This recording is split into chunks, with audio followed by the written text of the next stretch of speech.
Ne détruis pas ton présent à cause de ton passé. Il faut apprendre à lâcher un passé qui gâche un futur. Tu as commis un péché dans le passé. Arrête de ressasser le péché que tu as commis. Crois que Dieu t'a pardonné et entre dans ton futur.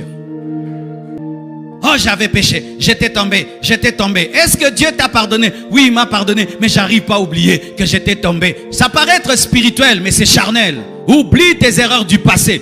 Ne détruis pas ton futur à cause de ton présent. Regardez David. Dans le présent, il a un désir sexuel. Mais dans son futur, il est appelé à être un roi qui vit dans la paix. Il détruit son futur pour un besoin dans le présent. C'est ce que certains hommes font. Tu as un désir sexuel.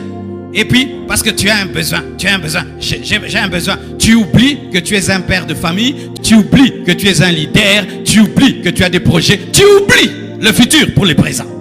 Il y a un homme qui s'appelle Dominique Strauss-Kahn, c'est ça? Vous le connaissez, non? Il devait être président de la France, hein? Un besoin seulement, un besoin. Il cherche seulement à connaître la femme de chambre. Tout est détruit pour les présents. Pour les présents. Ève, rien que les présents, mangez les fruits. Regardez les problèmes que nous a amenés Ève. Heureusement que les femmes ont engendré Jésus. Mais là où David a péché, Joseph a tenu. Joseph aussi avait un futur. La femme de Potiphar est venue. Il a dit non parce que lui savait qu'il devait régner, qu'il devait être grand. Il est devenu ministre. Frères et sœurs, ne détruisez pas votre futur à cause de votre présent. Tu traverses des moments de crise. Tu vas quelque part.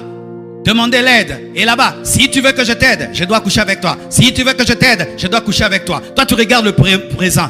Ça va. Tu vas régler un problème dans le présent et créer un problème dans le futur. Écoutez-moi. Chaque fois que tu vis un besoin dans le présent, vérifie toujours si la résolution de ce besoin ne va pas affecter ton futur. Si ça va affecter ton futur, ne le résous pas. Ne le résous pas. Ne résolvez pas des problèmes qui deviendront des grands problèmes.